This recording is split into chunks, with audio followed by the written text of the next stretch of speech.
Para a gente começar bem o mês de abril, ela já está com a gente, é dia do seu direito com a doutora Emília Correia. Por favor, rapidinho, vinhetinha no ar. É isso aí, ela já está com a gente, doutora. E a Juni, doutora Emília Correia. A Juni, a gente estava aqui falando da minha netinha Juni. Linda. Qualquer dia tem que botar as fotos dela aqui. Vixe, meu Deus. Só para embelezar o nosso balanço, entendeu? Muito linda, tá ela muito é fotogênica. E agora falando vovó Emília. Vovó Emília. Ah, que coisa mais linda. Doutora, vamos trabalhar então? Bora. Em homenagem a Juni, o seu direito está no ar. Luara Santos Marcos Freire, 3. Meu companheiro não era casado comigo e faleceu recentemente, doutora. Ele era aposentado e provedor da família. Como saber se eu tenho direito à pensão por morte? Uma pergunta muito interessante. Muito importante, Luara. O fato, Luara, da pessoa não estar casada, mas conviver, morava junto, tudo indica que isso configura a união estável. Então, a companheira também tem direito, né? Se ele não deixou nada, como, por exemplo, um plano de saúde no nome da pessoa, mas você pode entrar com uma ação que a gente chama declaratória e dissolutória da união estável, dissolutória com a morte. E aí, sim, você solicita junto ao INSS, você pode até solicitar já, se tiver outro meio de prova, como plano de saúde, outras coisas que ele colocou no seu nome. Se não colocou nada, também não tem problema, entre com a ação. Você solicita, comprovando que havia companheirismo, você tem direito. Os filhos, por exemplo, se forem maiores, não têm direito. Então, é bom que você faça isso como companheira, que você passa a receber a pensão por morte da parte dele, viu? Valeu, Luara. Boa sorte para ela, né, doutora? Com certeza. Vamos lá. A Eliana Martins, São Carlos. Sou mãe separada, o pai do meu filho não tem condições de pagar uma pensão. Em quais circunstâncias o avô deverá pagar a pensão alimentícia, doutora Emília? Olha, Eliana, boa pergunta também. A responsabilidade é sempre do pai e da mãe. Mas quando não se tem condições, aquele filho tem que receber, não é? Então pode entrar com ação contra os parentes, não é só contra o avô, sabia? Se pode entrar primeiro contra o avô, se o avô não tiver condição, pode entrar contra o tio. Então, é corresponsabilidade da família, porque a criança, ela não pediu para nascer. O pai está desempregado, ou a mãe também não tem condição. Então, isso é uma corresponsabilidade dos parentes, das pessoas. Não é justo, mas também não é justo a criança passar por situações complicadas quando tem uma família, né? Família é para isso. Tem que chegar, dar um jeitinho, se entrar com a ação, consegue sim, viu? E a prioridade é a criança sempre, né, doutora? E a família, a gente entende, como você bem falou aí, mas ao mesmo tempo tem que priorizar a criança. Porque não é justo para o avô mais, né? Também não. O avô, de repente, tem um monte de coisa. A pensão pequenininha, exatamente. Ou aposentadoria, ou tem remédios. É uma coisa... É muito complicado. Terrível, viu, Se doutora? a família for unida, cada um colabora. Com um pouquinho, né? A tal da vaquinha, né? A vaquinha. Saulo Félix Hermes Fontes. Estou sem sinal de telefone tem uma semana, doutora. Estou sofrendo prejuízo. O meu trabalho depende muito do celular. Posso entrar com uma ação? Saulo, olha, Saulo, pode e deve.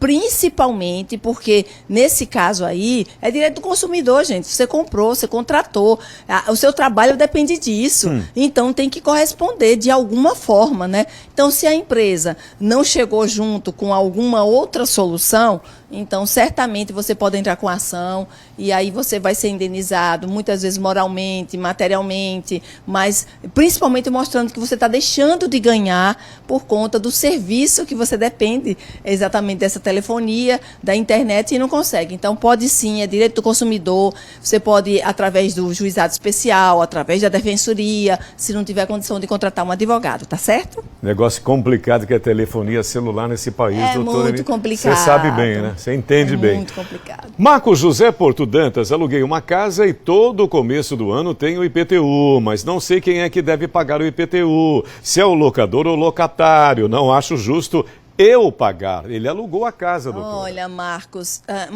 se você alugou a casa, é bom que a gente já explica isso para meio mundo de gente que está nos assistindo. O inquilino não tem o dever legal de pagar o IPTU. O dever legal é do proprietário. Agora, tem muita gente que consegue colocar isso no contrato de aluguel, no contrato de locação, transferindo para o inquilino, o locatário, essa obrigação. Se ambos assinarem, se ambos concordarem, você está direcionando para o inquilino. Mas a obrigação legal não é do inquilino. Então, se não tiver isso no seu contrato, se você não assinou, ou até se você assinou e não observou, você pode discutir sim.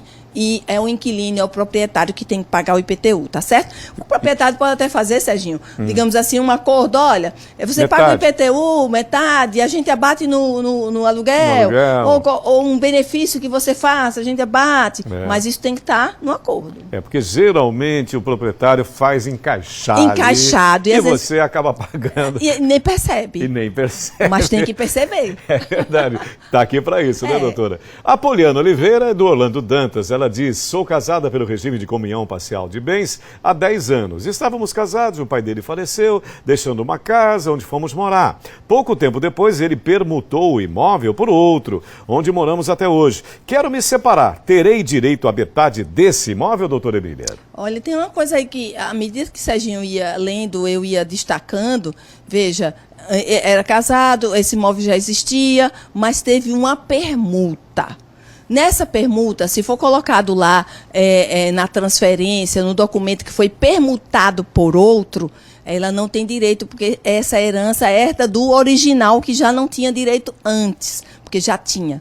Mas se não tiver registrado como permuta, e sim como compra e venda, ela passa a ter direito dos 50%, porque na hora da compra, na hora da negociação, ela já estava fazendo parte dessa, digamos assim, desse companheirismo, dessa união. Então, já se insere aí 50% para ela, mas se tiver lá como compra e venda. Mas se tiver como permuta do anterior, ela acaba não tendo o direito, acaba não tendo, porque herda o original que ela já não tinha direito. Eu fui clara. Foi clara, e eu percebo que no direito os detalhes fazem uma diferença tremenda. Serginho. Mudam toda uma situação. Ó, se me mandarem aqui um texto, tirando dúvida, e deixar de informar alguma coisa, um detalhe, eu posso dar uma orientação que não condiz com a realidade, porque não foi passado. Aí escapa, né? Escapa da sua análise, exatamente, porque o detalhe é que faz a diferença. Faz a diferença. Direito, ó, 2 mais 2 não são 4. Como direito. eu aprendo contigo, viu, doutora? Estou esperto. Com certeza. Essa já foi, hein, gente? Né? Acabou de rolar aqui a Poliana do Orlando Dantas, né? Que permutou e tal. Tem mais alguma ou não? Se não tiver, a gente... Ah, não, tem mais uma, a última. Sou divorciada e recebo pensão do meu antigo cônjuge. Se eu me casar novamente, eu corro risco de perder essa pensão, doutora? Então, olha, é bom que essa identificação serve para todo mundo, né? Então, perde sim. Lá no Código Civil, a obrigação... Hoje, na lei seca, na Constituição, homens e mulheres são iguais em direitos e obrigações. Então, não existe mais, por exemplo, um dever legal do homem pagar uma pensão alimentícia para a mulher, né? Mas, em algumas situações, o juiz determina, porque aí é questão específica. Nesse caso aí, se ela casar de novo, perde o objeto daquela pensão que estava sendo dada pelo ex, porque ela faz um novo relacionamento, ela certamente ali transfere para o atual. Em questão de previdência, pensão previdenciária já é diferente. Uma pensão por morte, deixada para uma viúva ou um viúvo, se ela casar de novo, ela não vai perder, mas pensão alimentícia dada pelo ex, ela casando com outro, ela perde sim. Viu que a gente acabou de falar, são as especificidades, né? Perfeito. Depende, depende de um negocinho ali, já muda tudo. Porque falou em pensão, pode pensar, pensão previdenciária, pensão alimentícia, é diferente. Cada caso é um caso. Doutora Emília, só lembrando, @Emília Correia Oficial. Isso no nosso Instagram, no nosso Facebook, nos siga lá que a gente também tira dúvidas do direito o tempo todo. Inclusive no café da manhã de sábado. Todo o café da Emília. Da Emília. Todo sábado às 7 da manhã. 7 da matina. Doutora, um grande beijo, pra uma boa você. semana.